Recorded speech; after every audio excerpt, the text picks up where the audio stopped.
Hey guys, Delta Canuckian here, and I got some Far Cry 3 for you. I'm going to be showing you various clips of multiplayer gameplay.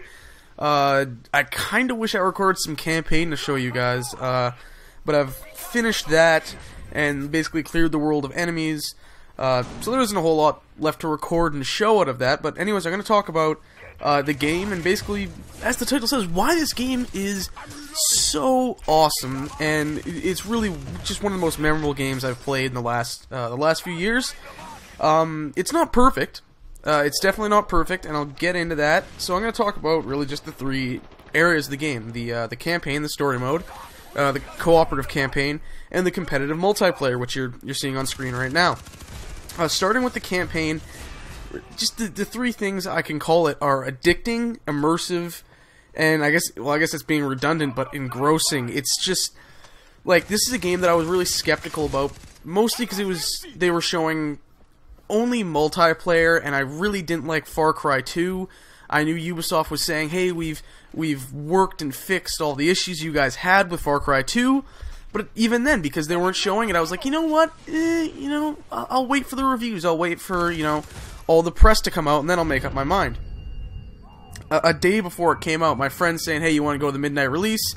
We couldn't find a midnight release, but then we decided the next day to go get it. He convinced me to go and get the game, and I really do not regret it. If you're looking for a shooter, a big open world game that just invites exploring, this is the right game for you. I spent a good 10 hours just like, story mission? Nah. It's like literally the first 4 or 5 missions, it does kind of keep you in a specific area. It keeps you on a bit of a track to make sure you get through the story. But after you get through those first 5 missions, you are now set off to do whatever you want. Your objective literally reads, explore the island or go do blah blah blah blah blah to get your next objective. I'm not going to say anything because I don't want to spoil it. So it really is inviting you to explore this huge world, and it really is, the world really is alive. There's so much going on. There's enemy outposts you can capture. My favorite thing to do was go in with the bow, get an overlook point, use my camera to map out and mark every enemy, know where they are, and then just go in and use my takedowns and the bow to silently pick guys off one by one and take over the outpost without anyone knowing I was there. And there's just something extremely satisfying about that I haven't gotten that kind of thrill from a game in a long time. And I didn't really want to say thrill there, because getting a thrill from killing people, someone's going to think I'm crazy here. But exploration is really, really encouraged. The world feels alive.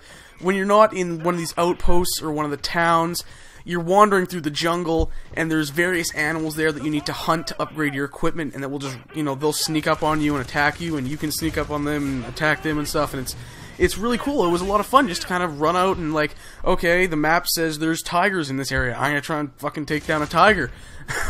It's a lot harder than it sounds. And going back to what I was saying about the outposts there, the other big thing for the story in this game for me is that it has stealth mechanics that actually work. So many games say they want to be stealthy and blah blah blah. Far Cry 2 was like, hey, you can use stealth to get around and do all this stuff without being noticed, but it didn't work at all. In Far Cry 3, the stealth really does work. The AI, while predictable at times, and you can basically get them to go wherever the hell you want by throwing rocks at walls and stuff, it's actually generally very smart, especially when you've dropped in and killed a guy and they see the body. It's like, okay, now we're on alert, we're looking for you, and we're going to notice you a lot easier. It's just so much fun. And like I was saying, if you're looking for a great open world game, a tight shooter, and just something that's going to give you 20 to 30 hours of entertainment, this is definitely the game. There hasn't been a game in a long time where I just like to go out and cause havoc and not really deal with the story in a long time. The last game I can really remember like that is Mercenaries on the PlayStation 2. Getting into the 2 multiplayer parts of the game, the co-op is really, it's an enjoyable distraction to play with friends. Obviously you want to play with friends because it's co-op. Any co-op mode in any game I do, like, for me, I want to play with friends. I don't want to, like, get thrown in matchmaking with some random people online. Sure, you could meet some cool people through that, but usually you're just going to get frustrated because, someone's not at your skill level, or you're not on their skill level, or something like that. It's a much more enjoyable experience with friends. The rank in co-op is tied into the competitive multiplayer. Those two go hand in hand, as well as your loadouts and everything.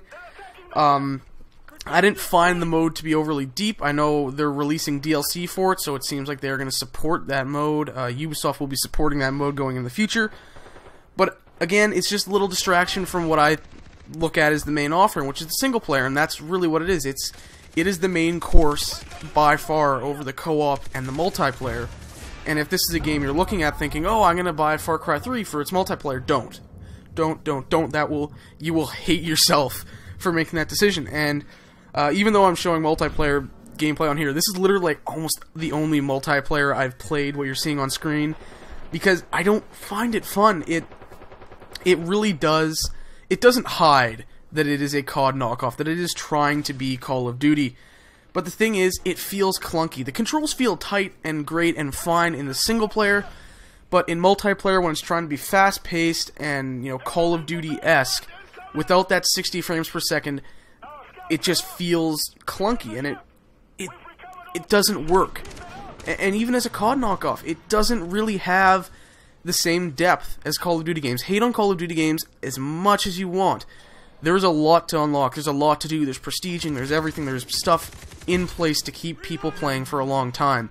Far Cry 3 doesn't do a whole lot different. Sure, you have zip lines, sure you have battle cries to temporarily like increase health or stamina or something along those lines, but these aren't big enough differences to make the game stand out from all the other games with COD-esque multiplayer, and definitely not from Call of Duty itself.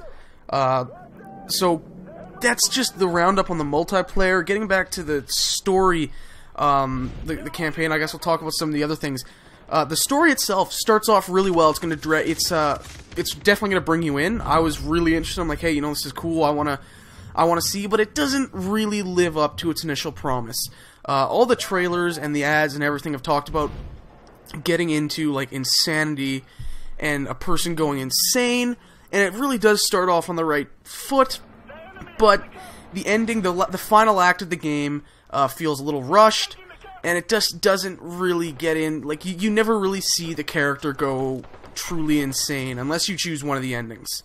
You choose one ending in particular. There's two endings, and this isn't going to be like, you know, some other games where, you know, all the stuff you do throughout the rest of the game decides what ending you get. No, it's you know, the standard, okay, you're given a choice. Press a button to do this, press a button to do that, you get a different ending either way. And it is a very different ending. But it does feel a little rushed and incomplete at the end there. That said, this is a spectacular game.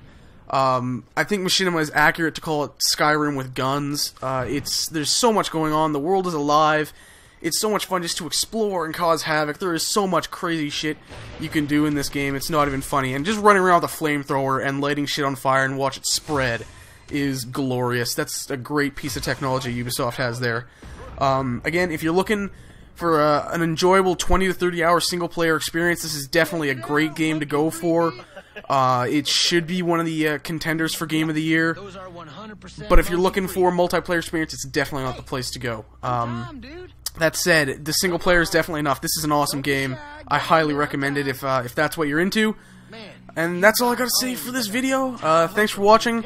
Comment, like, subscribe for more Call of Duty and other shooters that will make appearances occasionally on here. Thanks for watching. I'll see you guys next time.